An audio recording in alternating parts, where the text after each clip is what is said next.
Junaid Madrasah selaku Ketua Rayon Ekonomi dan Bisnis Islam. Oke.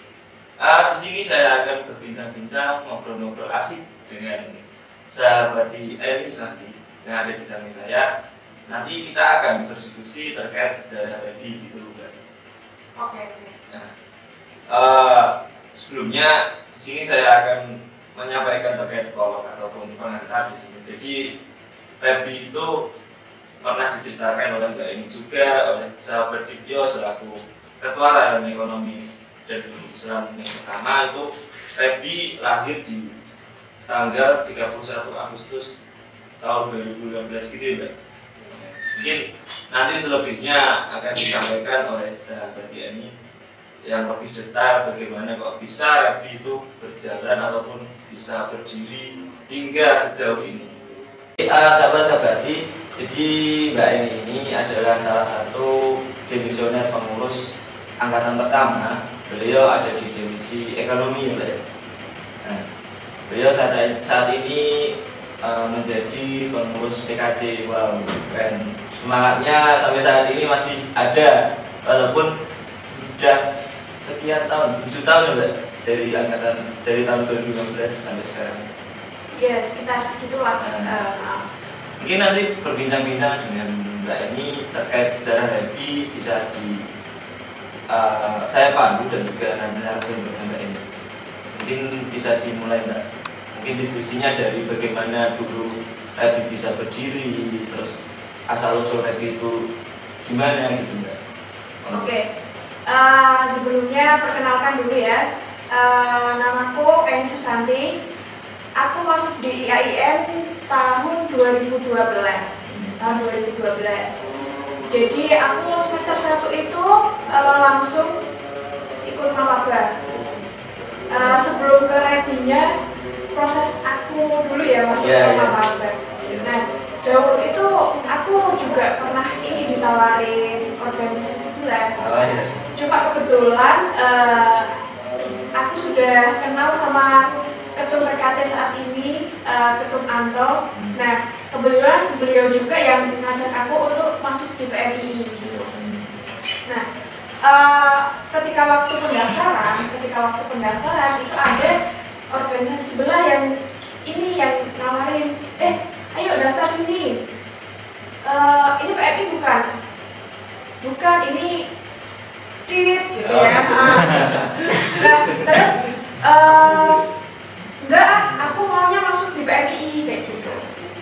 Nah, selain itu juga itu aku diajak temanku sekolah dulu. Nah, pas hari mapaba dia nggak jadi berangkat. Aku telepon, loh kok sudah makan?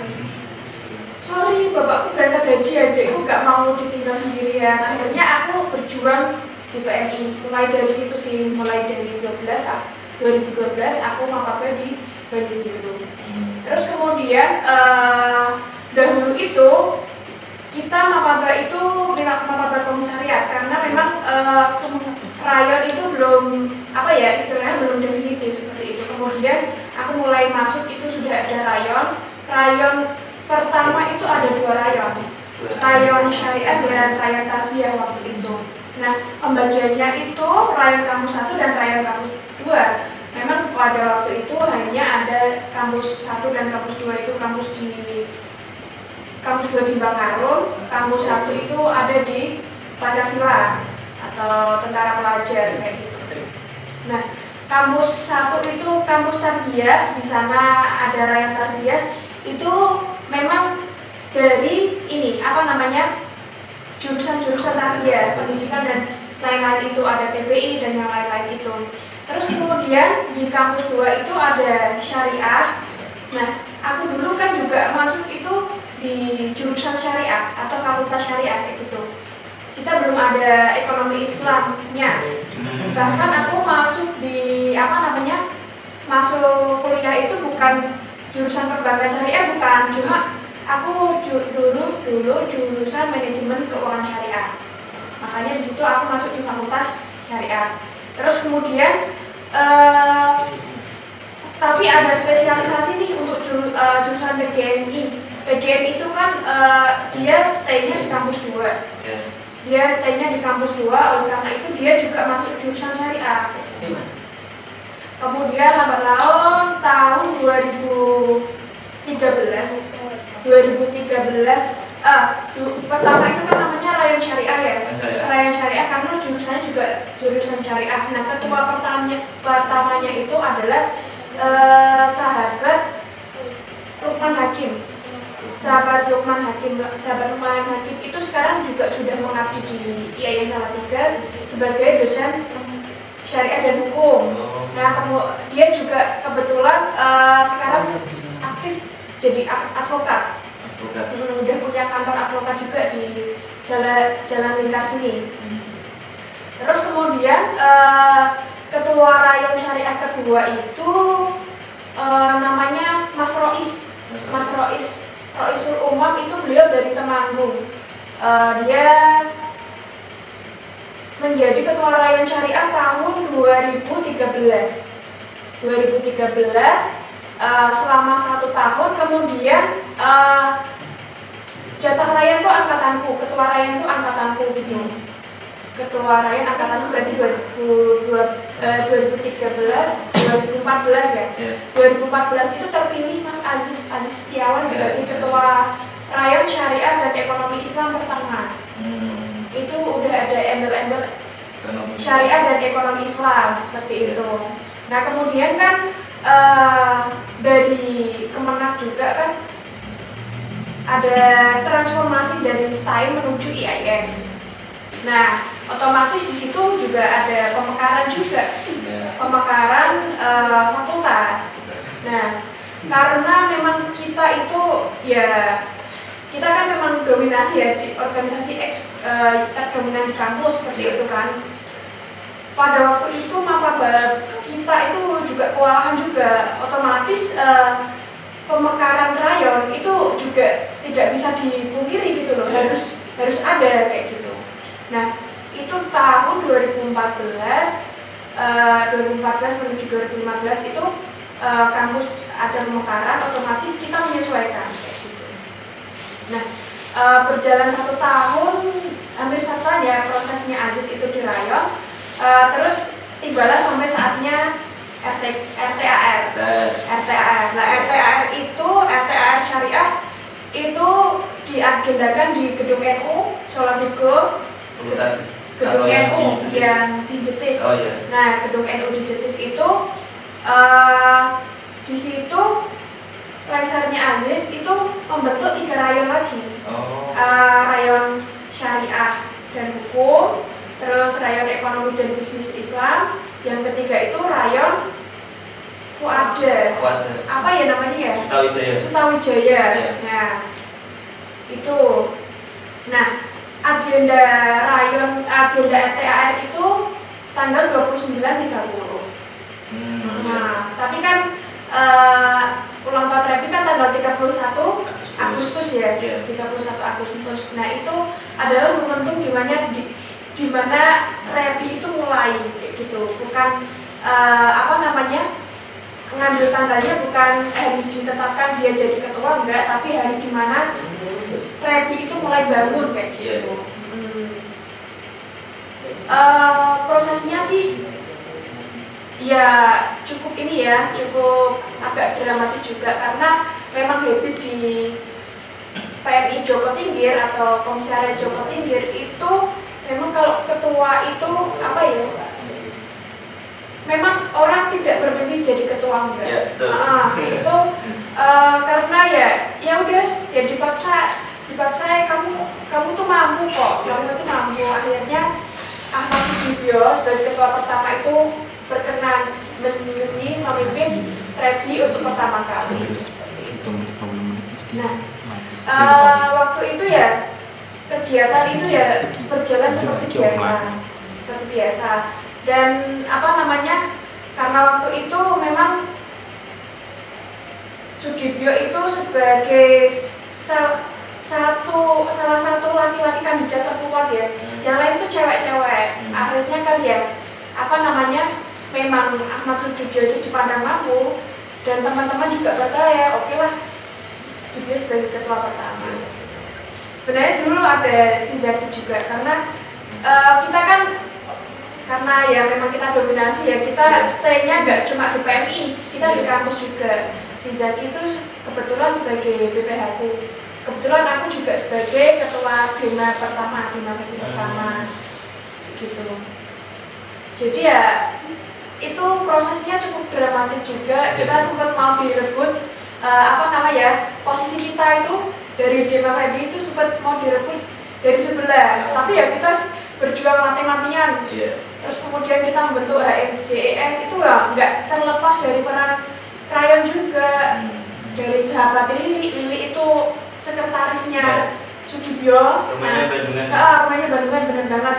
Nah, nggak terlepas dari peran itu. Jurusan yang baru itu kan ES ya. ES. Nah itu bikin HMJ dan drama-dramanya itu ya ada lah gitu. Jadi kalau zamannya Sudibyo itu ya, kalau dia fight-nya di kampus itu ya memperjuangkan ES terus kemudian udah mulai pemira, tapi kan ketua pertama itu kan MJS itu kan dipilihnya berdasarkan musyawarah kan, sebelum ikut pemira ya, belum ikut pemira. Itu fight-nya zamannya Ahmad Sudibyo sih. Terus kemudian Rebi kedua itu berarti tahun 2016 itu diketuai oleh sahabat Bahrudin itu sekarang beliau tinggal di Bali dulu. Teman-teman mungkin nanti bisa main ke sana ya, karena sekarang dia udah jadi juragan beras.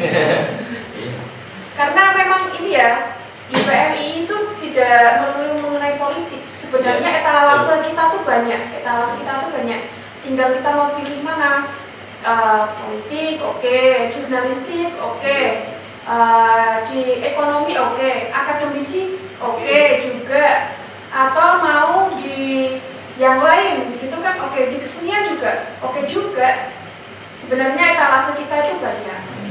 Jadi PMI dulu itu ya mungkin sampai sekarang yang ada Lintang Songo itu untuk mewadahi teman-teman yang suka kesenian. Terus ada Salam itu yang mewadahi teman-teman yang suka cinta alam. Yang olahraga itu aku lupa namanya. Terus ada jurnalistik. Terus dulu ada Diveco itu mewadahi di ekonomi.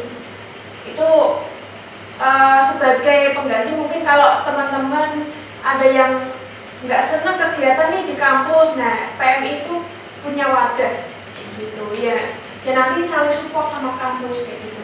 Jadi ilmu yang ada di PMI dibawa ke kampus, ilmu yang ada di kampus dibawa ke PMI, saling berkolaborasi. Terus kemudian setelah Bahrudin itu berarti di tahun 2015, 16, 17 itu ada sahabat Adi Nur Fuad itu juga dari Temanggung. Nah itu sudah mulai Rebi itu sudah mulai ini ya, udah mulai pindah di kampus satu, jadi ya sudah pengkoordinasian itu sudah enak, kita nggak kecampur dengan yang lain gitu. Udah istilahnya sebagai panggung lah seperti itu. Nah dulu itu sahabat Abdi Nur Fuad itu sering melakukan pengkaderisasi selain di camp ya, ini ya teman-teman sering nyebutnya SP sampai perpus. Nah itu adalah campnya di kampus kayak gitu anak-anak PMI gitu. Selain di tempat ngopi, nah itu sebenarnya nggak dikembangkan karena kan teman-teman PMI itu banyak. Tapi ya adalah hari ini kan adanya pandemi itu kan sangat menghalangi ya. Kalau dulu sangat memungkinkan definisi ekonomi itu masuk ke situ tuh mungkin banget. Teman-teman ngobrol, nanti yang support jajannya itu anak-anak yang dari ekonomi. Terus lanjut ya, berarti 15, 16, 17, berarti sekarang ke 18. 18 itu ada sahabat Azim. Azim itu sekarang beliau rumahnya di Komanwar ya, Komanwar. Nah, kebetulan mulai rayonnya Azim ini, alhamdulillah ini eksistensi Repi itu udah mulai nggak hanya di tataran PMI, tapi sudah mulai masuk, eksistensinya udah mulai masuk kampus, udah nggak dipandang sebelah mata nih. Ya walaupun memang apa namanya ya, dulu kita tuh memang kalau di kampus di tataran dosen-dosen kan kebanyakan dari bapak-bapak yang lain gitu, bapak dari sebelah memandangi sebelah mata. Anak PMI itu sukanya demo, bolos kuliah. Nah, padahal kondisinya sebenarnya nggak seperti itu. Kan yang suka demo itu kan ya hanya 1-2 orang, yang suka bolos 1-2 orang. Tapi kan itu menjadi apa namanya ya, menjadi identitas anak-anak PMI bahwa suka demo dan suka bolos kayak gitu. Padahal sebenarnya tuh enggak. Bahkan Mbak Lili itu sekretarisnya si Dibyo itu adalah mahasiswa wisudawan terbaik pas waktu lulus. Itu juga lulus tepat waktu. Nah, setelah itu prestasi-prestasi dari PMI itu terus mengalir. Apalagi dari angkatannya Azim ini ya bukan berarti yang sebelumnya tidak berprestasi, bukan. Cuma ini lebih menonjol kayak gitu. Memang dari setiap angkatan rayon itu punya karakteristik masing-masing. Gitu. Mungkin kan awal baru membentuk apa ya, soliditas, kekeluargaan seperti itu. Terus mulai dari angkatannya Azim ini sudah mulai eksis di kampus. Bahkan ada si Anin, terus ada Viola itu sampai bisa ikut lomba debat ke luar negeri di Malaysia kalau nggak salah. Terus ada Mbak Sindita, kalau Mbak Sindita kan pasti udah kenal ya. Mbak Sindita itu udah pernah debat di lomba debat di mana-mana, kemudian dia dapat award di beasiswa BI juga seperti itu. Gitu. Jadi eksistensinya, jadi PMII atau Repi ini sudah dipandang, oh ya PMI itu berprestasi ya, seperti itu. Nah, terus kemudian setelah angkatannya Azim kan angkatannya Ali ya. Ali siapa ya? Namanya saya nggak tahu, tapi Ali Ihsan. Kalau teman-teman manggilnya Ali Kecap. Iya, sama Ilon pun. Itu aku sampai namanya tuh lupa. Nah itu berarti 15 Dibyo, 16 Bahudin, 17 Fuad, 18 si Azim, 19 si Ali, terus 20 ini Kalam kan.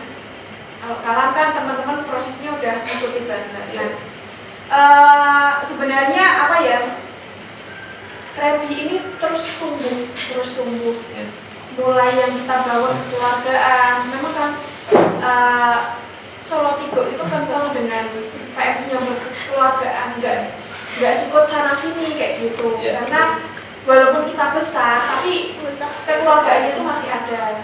Nah, selain itu terus Repi itu terus membangun apa ya, prestasi.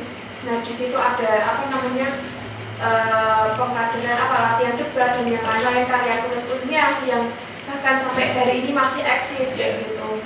Nah, itu adalah buah perjuangan dari teman-teman rayon dari angkatan pertama sampai hari ini kayak gitu. Terus hari ini terpilih sampean sahabat Dinar. Semoga nanti ini menggaungi Repi semakin wow gitu ya. Gongnya semakin berbunyi keras kayak gitu. Jadi yang dulu misal ada agenda yang mulai turun, ya kita up lagi. Salah satunya ini ada Medcom ini terobosan ini. Menurut saya terobosan, dulu nggak pernah ada.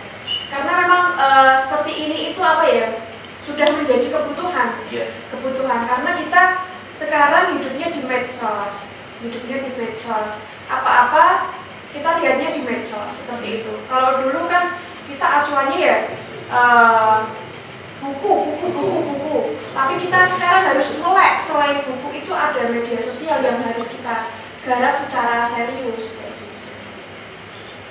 Sih mungkin kalau sejarah revisi sih cukup itu. Kalau jargon-jargon aku nggak hafal sih. Mulai dari asik-asik jos, sampai bad, terus apa Rebi my everything ya, dan sampai saat ini ada apa jargon apa aku nggak terlalu mengikuti sih.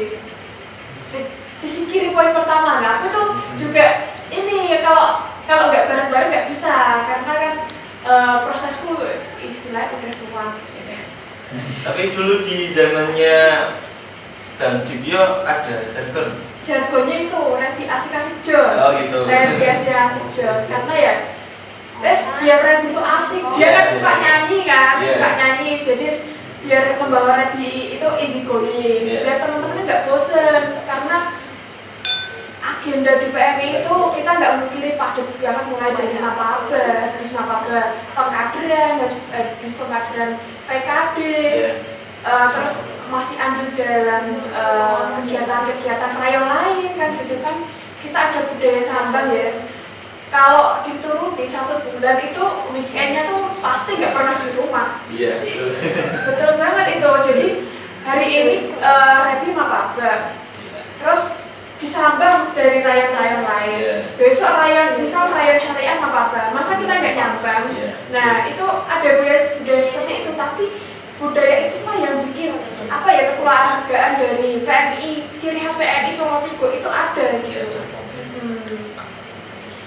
Itu sih. Tadi ada sedikit hal yang menarik terkait PMI adalah organisasi politik. Itu enggak sih? Karena emang hari ini kita berbicara PMI ya, kita nggak hanya sebatas politik.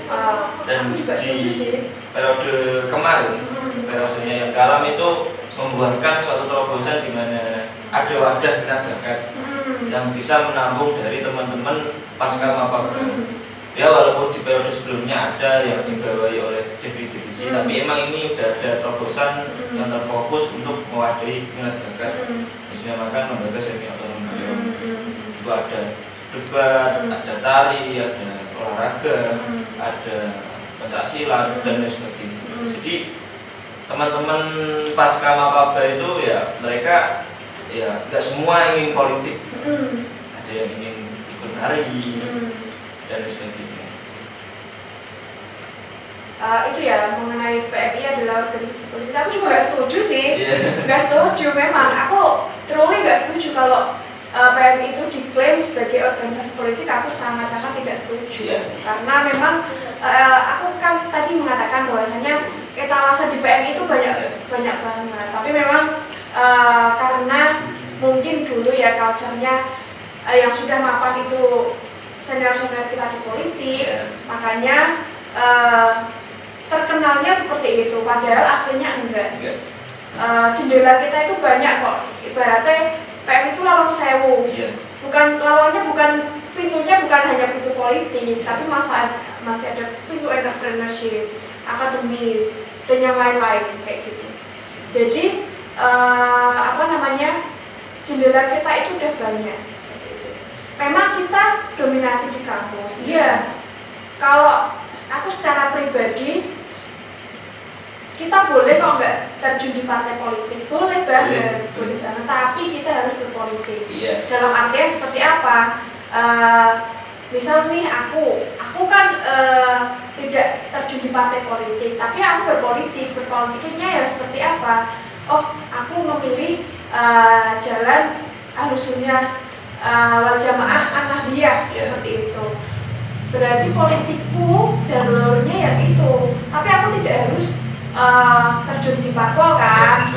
Tapi kan ketika aku milih calon, kita kan wajib kan, misal di DPR kita kan wajib punya hak suara, ya wajib milih kayak gitu kan, sesuai dengan apa ya hati nurani ya, kita harus ikut perpolitikan itu walaupun kita tidak terjun di partai politik.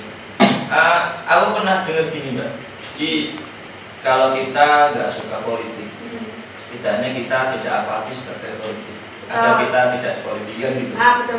Kan kita harus ya setidaknya tahu lah ya kita juga gak Superman kan. Mungkin kita kembali lagi ke sejarah gitu. Dulu kok sampai kenal Mas Anto, terus Mbak Eni menolak organisasi yang bukan PMII. Nah, hal apa sih yang membuat Mbak Eni itu yakin masuk PMII?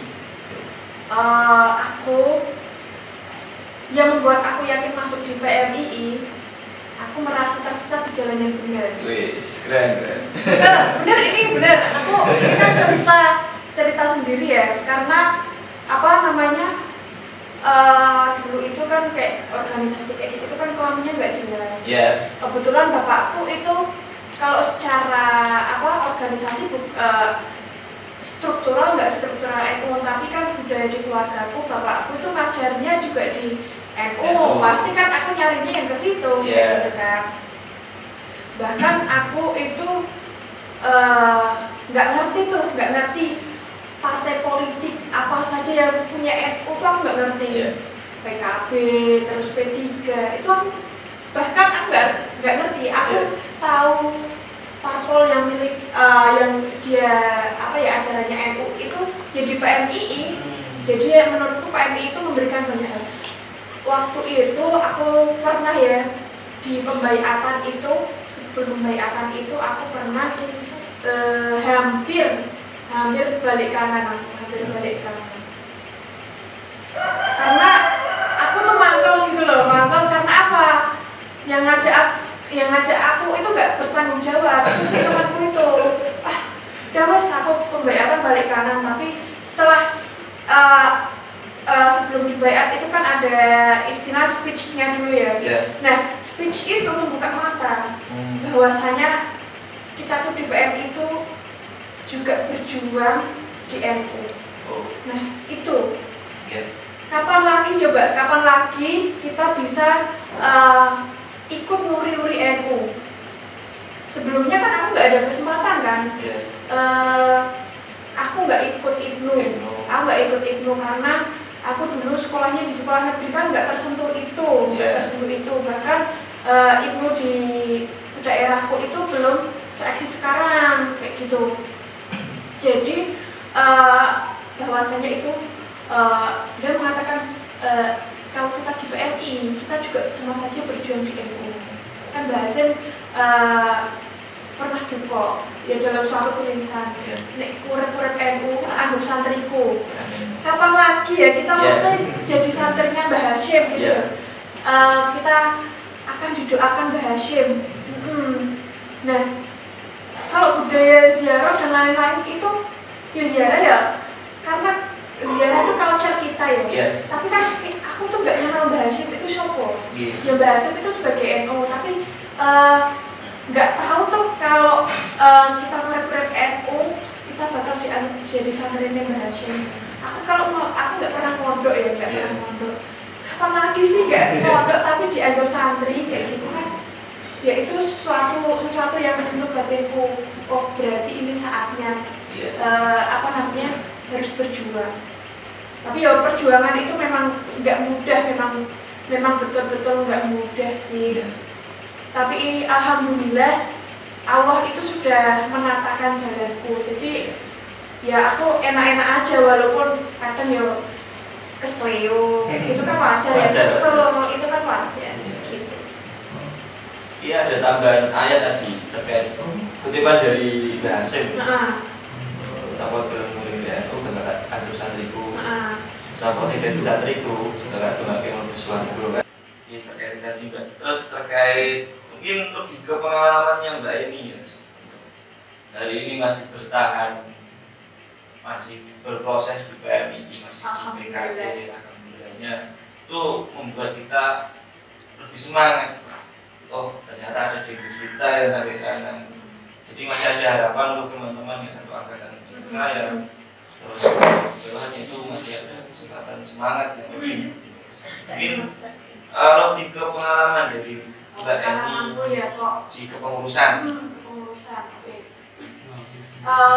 Aku tuh memang dari dulu rayon pertama cuma itu memang nggak di posisi strategis. Memang di posisi yang apa namanya istilahnya di divisi gitu, di divisi. Cuma aku memang betul-betul istilahnya cinta untuk PMI itu 100 lah, gitu. Cinta untuk PMI itu 100 walaupun aku nggak di posisi-posisi tersebut gitu.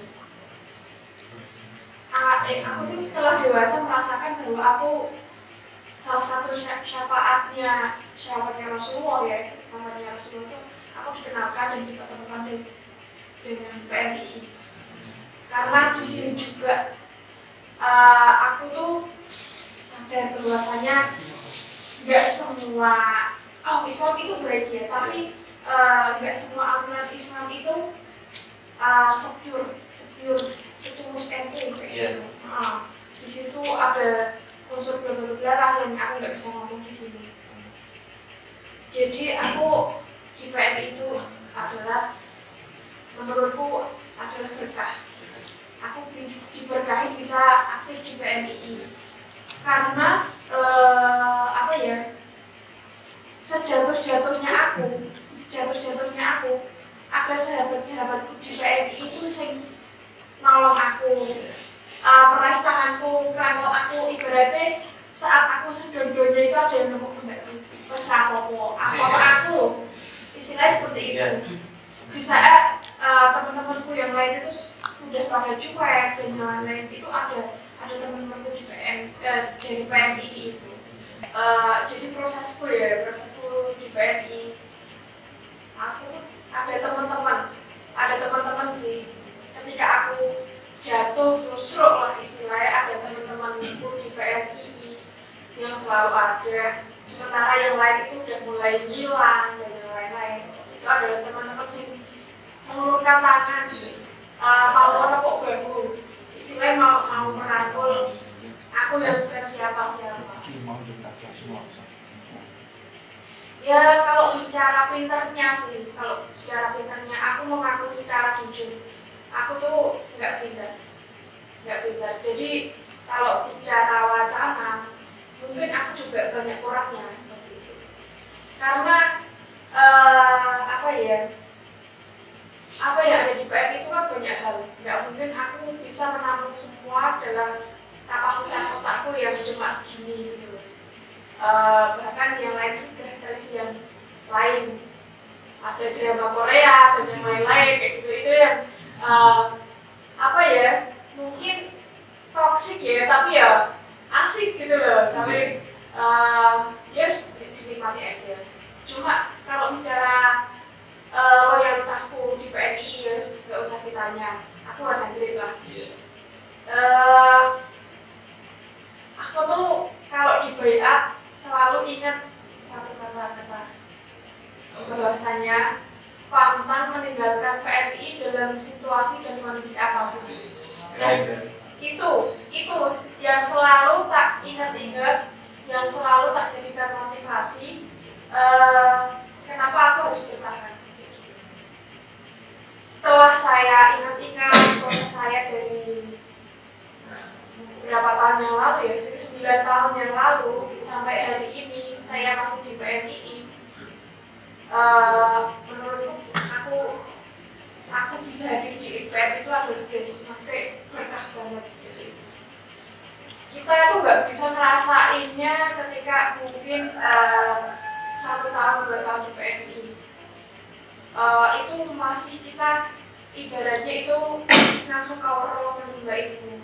Manfaatnya hari ini mungkin kalau aku dulu nggak gabung di PMI, aku nggak bisa duduk di sini ngobrol sama kamu sesantai ini.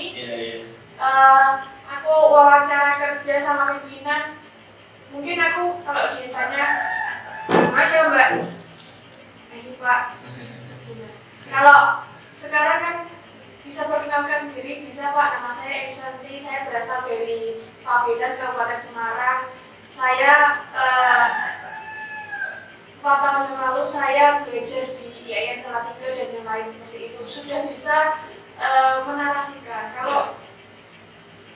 Kalau nggak di PMI mungkin aku dulu saya mana IAIN Pak, harus harus dipanen kayak gitu. Yang pasti sih secara pengembangan diri ya, secara pengembangan diri itu satu, kemudian secara batinnya ya kita bisa mengenal para kiai, para ulama, kita pernah diijazah dari guru-guru, dosen-dosen gitu. Itu sih yang menjadi poin penting kenapa aku bertahan di PMI, karena dulu kalau di SMA itu diiming-imingi ini biasa ini tapi harus gini ya kan. Ternyata setelah saya telusuri, oh ternyata kok Islam yang kayak gini kok ya nggak nggak seenak di NU gitu loh. Nah, dulu kan nggak sadar kan, karena kita ditawari enaknya aja, belum ditawari apa jihadnya harus gini. Kalau dulu aku sudah terjun ke situ, mungkin aku nggak kenal, tapi alhamdulillah aku dipertemukan dengan PMII, itu aku bisa mengenal NU sedikit lebih dalam, sedikit lebih dalam. Tapi ya kedepannya aku sih ingin terus belajar mengenai NU, karena pengetahuanku di NU ya masih seberdasar pun belum full gitu loh. Ibaratnya kalau gelas ini, kalau materi NU itu full segini, aku tuh masih tetes 2 tetes yang untuk tahunnya. Tapi alhamdulillah melalui PMI ini senior para kiai, para ulama niku itu kerso membimbing kita seperti itu, diarahkan ke jalan yang lebih baik. Terus setelah di Rayon, aku berarti di Rayon itu berapa tahun? Di Rayonnya Mas Lukman, Mas Roes, sama Mas Aziz. Aku di Rayon itu sekitar 3 tahun. Ya sekitar itu lah. Ya prosesku seperti kader-kader biasa, tapi alhamdulillah ketika di komisariat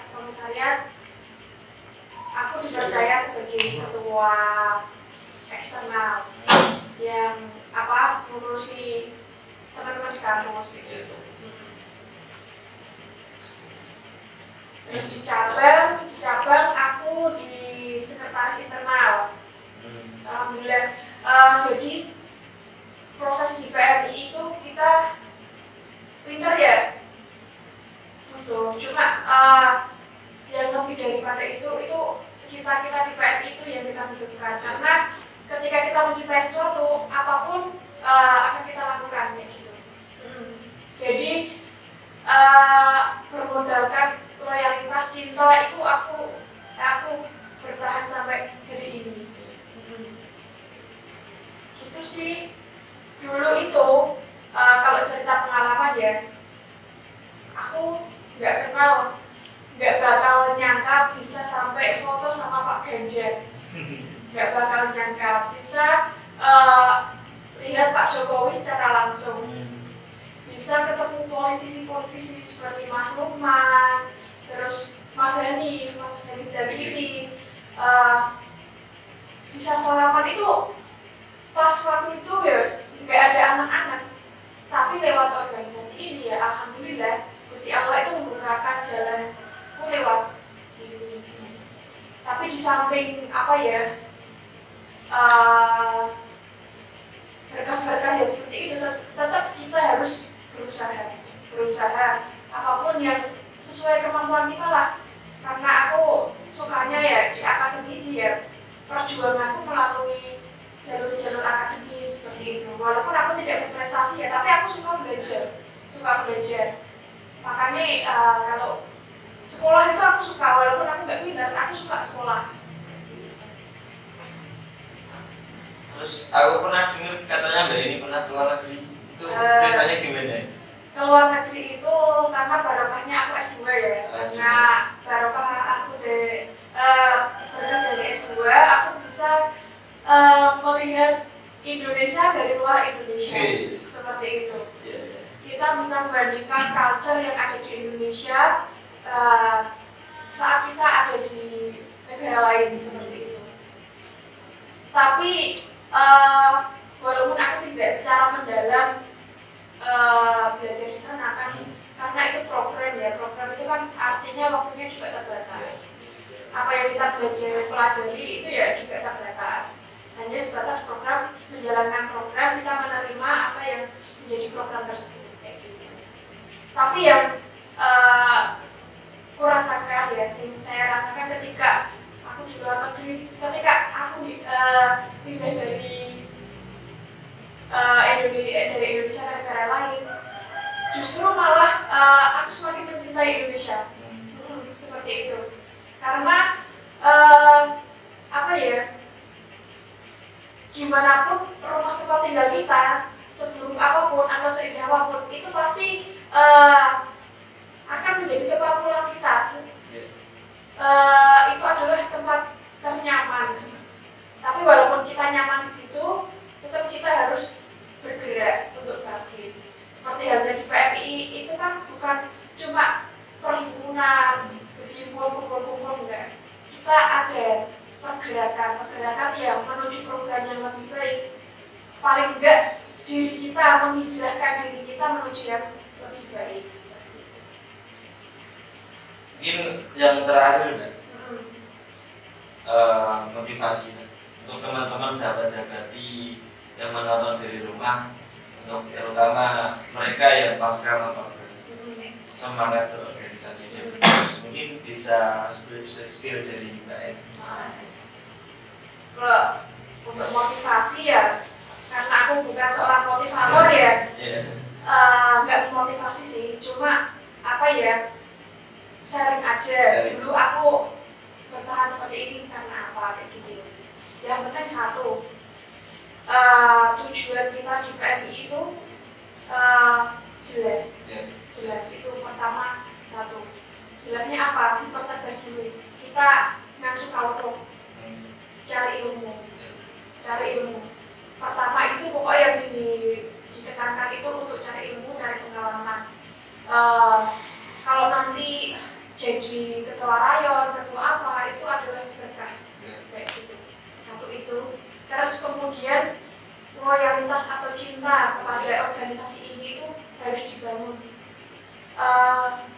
Prosesnya memang nggak mudah, pasti nggak mudah, bertentangan dengan teman-teman, orang tua itu. Cinta kita di PMI luar negeri, tapi cinta kita kepada orang tua kita, kepada apa tanggung jawab kita itu ya luar negeri plus 10 gitu lah. Jadi harus seimbang. Kita harus di PMI juga harus on. Di perkuliahan pun sebagai tanggung jawab kita terhadap orang tua kita, terhadap masyarakat nanti juga harus on. Itu adalah bekal yang kuat nanti untuk kita bawa pulang kayak gitu. Kalau kita bawa pulang cuma bawa ilmu, kadang bingung kita nanti menerapkan di masyarakat kayak gimana. Kalau kita di PMI aja cuma bawa pengalaman, nanti ilmu yang kita berikan seperti apa. Nah, dari bangku perkuliahan, dari organisasi ini, dua kombinasi ini nanti akan kalau dulu apa ya, mahasiswa sebagai agen objek ini adalah bekal yang sangat cukup nanti untuk dibawa pulang ke masyarakat. Seperti itu, ada pengalaman dan ilmu seperti itu. Jadi kalau kita hanya aktif di kuliah nanti mungkin ya kalau di masyarakat mengajari, Bu, manajemen bisnis itu seperti ini loh Bu, di masyarakat. Nah tapi di masyarakat, apa mas, video, aku biar kan gitu kayak ini ya ini. Nah seperti itu. Mungkin kalau tidak ada bekal dari pengalaman organisasi, itu masih harus butuh mas lah, aku di sini gak diterima seperti itu. Tapi kalau ada pengalaman organisasi, mengatasi masyarakat yang seperti ini tuh kayak gini. Selain itu juga kita perlu menemukan mentor ya, siapapun itu yang bisa menjadi panutan. Dulu kami mentornya ya para bapak-bapak yang ada di kampus, para kiai yang sebagai majelis pembina PMI. Terus selain itu ya peran penting dari senior itu yang kami jadikan mentor. Karena mentor itu bukan hanya nanti memberikan arahan, tapi misal tanya Mbak Eni, Semarang itu mana toh? Contoh ya. Kalau aku cuma sebagai informan, Semarang itu letaknya setelah Ungaran kalau dari arah Salatiga. Nah, tapi kalau mentor itu jadi caranya kamu mau ke Semarang itu gimana? Kalau kamu naik motor, berarti kamu start dari Salatiga, nanti ke Ungaran, terus nanti ke Semarang. Atau kalau kamu naik BRT, berarti kamu naik angkot dulu dari Salatiga sampai Gawen nanti naik BRT ke Semarang. Seperti itu. Perlunya kita menemukan mentor itu ya, ada yang bantu mikir. Nah, dulu aku mikir sendiri yo, nggak kuat tau, istilah gitu. Aku menemukan mentor dan mentorku di PMI itu dari selain para senior ya. Ada, pokoknya banyak ya. Saya sendiri berterima kasih betul kepada senior-senior saya, pembimbing-pembimbing saya. Semoga beliau-beliau ini selalu diberikan kesehatan. Tapi dan ini satu, doa kita doakan, selain kita mendoakan para senior, pendiri PMI, kiai dan yang lain-lain, kita doakan generasi setelah kita. Semoga organisasi ini tetap ada. Semoga organisasi ini bisa dirawat oleh adik-adik kita penerusnya. Ya, paling kurang ya sehari sekali lah. Kecilkan untuk kita bersama. Lagi ini yang kita bangun biar dengan istilah keringat dan air mata ya. Kalau tumpah darah enggak, tapi keringat dan air mata ya kita perjuangkan bareng. Semoga langgeng sampai nanti kita. Ada closing statement. Closing statement ya. Organisasi ini PMI harus tetap tumbuh subur. Nah, semua orang harus merawatnya. Itu sih cukup ya. Mungkin saya juga mengasih closing statement. Jadi bukan siapa yang memulai, tapi siapa yang bisa bertahan hingga akhir. Mungkin sebelum saya tutup, kita bisa memberikan jargon. Jargonnya yang apa nih? Sisi poin pertama. Sisi kiri poin pertama. Mbak ini masih ingat? Sisi kiri poin pertama, semangat. Semangat berproses. Semangat bergerak. Salam bergerak. Salam bergerak. Tangan yang kiri ya. Iya. Nanti terakhir tambah happy, my everything. My everything. Oke. Sisi kiri poin pertama. Salam pergerakan. Belum. Kan semangat. Semangat oh ya. Semangat berproses. Semangat bergerak. Salam bergerak. Sisi kiri poin pertama. Semangat berproses. Semangat bergerak. Salam bergerak. Ready, my everything. Oke, sekian dari saya. Wassalamualaikum.